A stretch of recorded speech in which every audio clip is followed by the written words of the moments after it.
Hello, hello, hello, my most amazing artists. Today we are going to be learning the skill of drawing one-point perspective.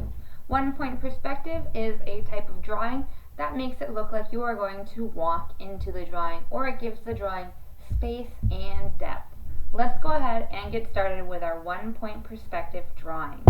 In order for you to make this drawing of one-point perspective, you're going to need at least a piece of paper, your pencil or something to draw with, and maybe if you have it, a straight edge. That could be the straight edge of a ruler, maybe it might be the straight edge along another pencil, but some sort of straight edge. I'll be using this piece of paper as my straight edge because I had a bit of scrap paper and I cannot find my ruler.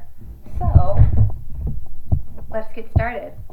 To start with our one-point perspective, we are going to take our paper and draw a line that goes across the middle of our paper.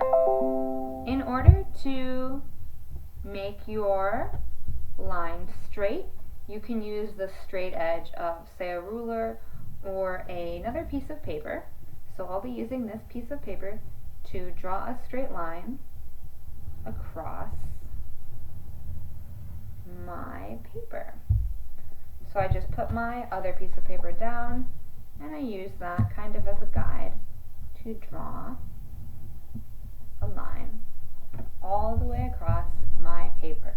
So now I have a straight line that goes across my paper. The next thing I'm going to do is I am going to put a dot in the middle of my paper.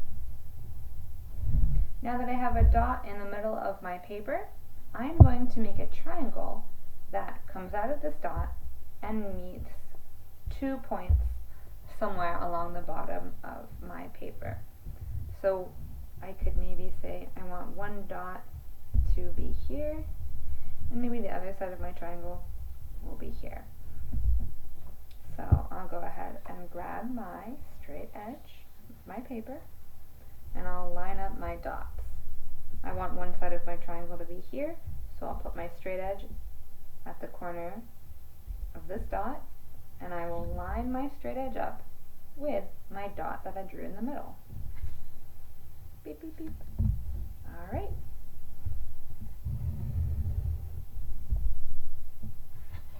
Now I have one straight edge that goes from the bottom of my paper all the way to the middle.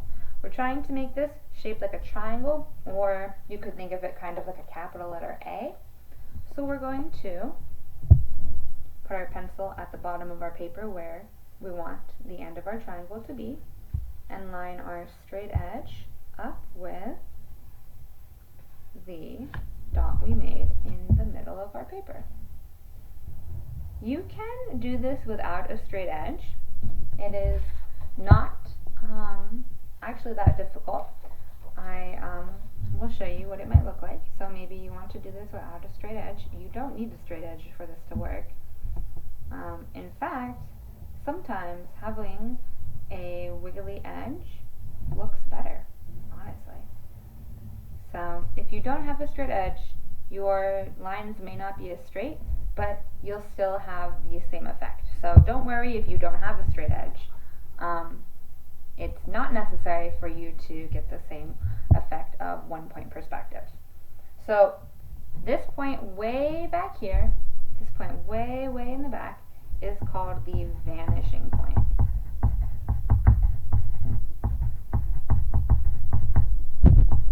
The vanishing point is where things on the horizon will start to disappear.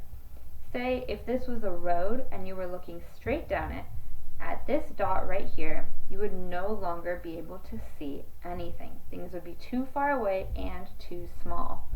We're going to go ahead and make this into a road by drawing a dashed line all the way down the middle of our paper, and our dashed line is going to go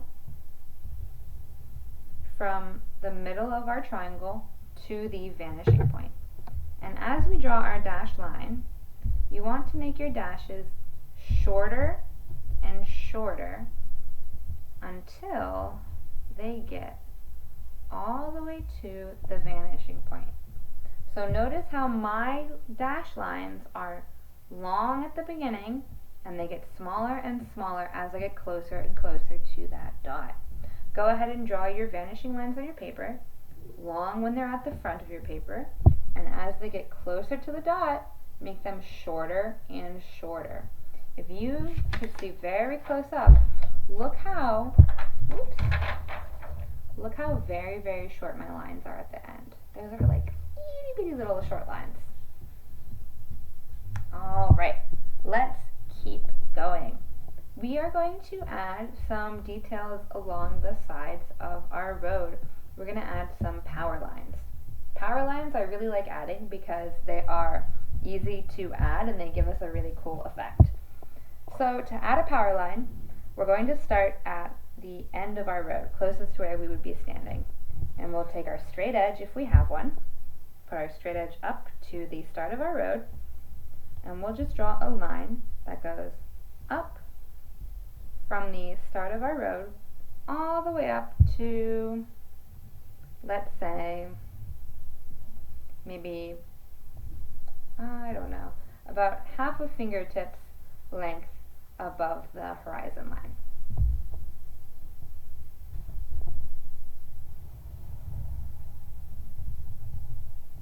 So if you're using your pencil for measurement, that would be like maybe 2 eraser tips worth.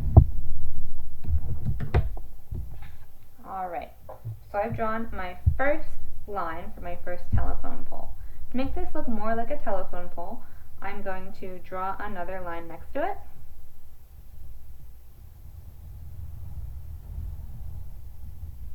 And I'm going to finish it off by giving it a curved top, kind of like that curved frowny line that we did before when we did, if you did our skill yesterday, where we made the realistic eye. Alright, we're going to keep going and we're going to draw another power line, so another big rectangle, only this rectangle is going to be a little bit shorter than this first one. So this rectangle is going to be a little bit shorter and a little bit further away. So we'll draw a line going up, and we want this one to be shorter, so we'll draw another line next to it, and we'll add our curved top, and we're going to keep going, making our little rectangles shorter and shorter until we get to our vanishing point. So add a third rectangle, make this one a little bit shorter, and we're going to do that all the way down the row. So then this next rectangle is going to be shorter than the one we drew right before it.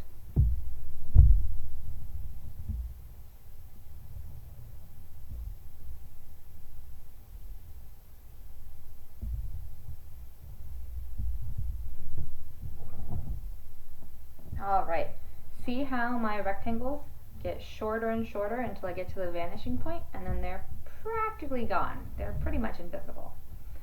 So I'm going to color in my telephone poles, and you could do the same, or you could wait and color yours in at a later date, but I'm just going to use my pencil and color them in real quick because I don't want to be able to see the horizon line through my telephone poles, because I want this to look as realistic as I can.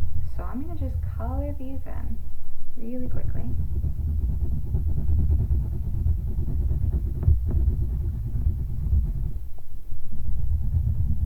So that the next step makes a little more sense for you guys.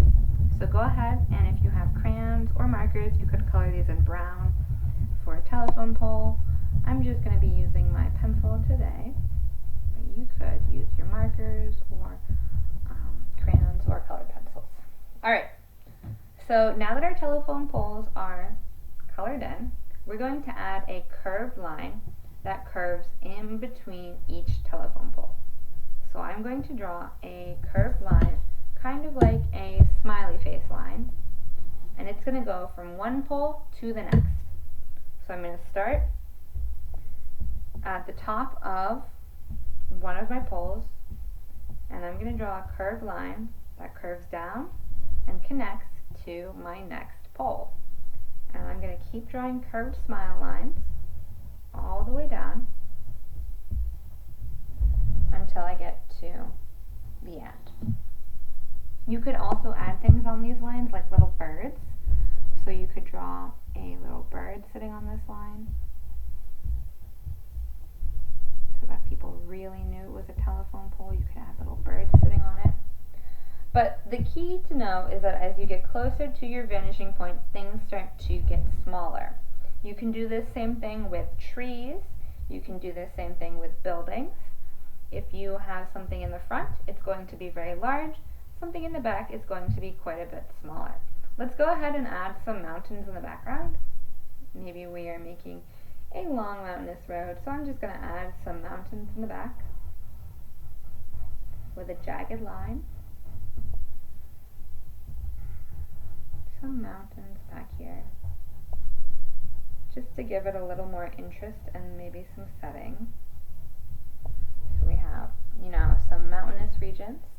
We could add trees. Anything that's close up would be large. Anything that's further away will be smaller. So perhaps you'd want to add a tree. We could draw a straight line, a vertical line for the tree base, and then add, coming out of it, letter V's. So it's kind of like a letter V with a little curve up at the end, going all the way down the tree. Now this could be like even bigger. Like there's no reason that this tree is so shrimpy, except for that I just made a shrimpy tree. And then a tree that would be further away would be shorter and smaller. So as my trees get further away, they get smaller and smaller. I could do this with anything. Houses, lakes, cars. You be the judge of what you should add next. If you have time, go ahead and add other things in the background. Perhaps put a sunset or sunrise here. Maybe some outer space, little alien. It's up to you what you add next. This was the 1-point perspective skill. I hope you guys learned a lot and had fun.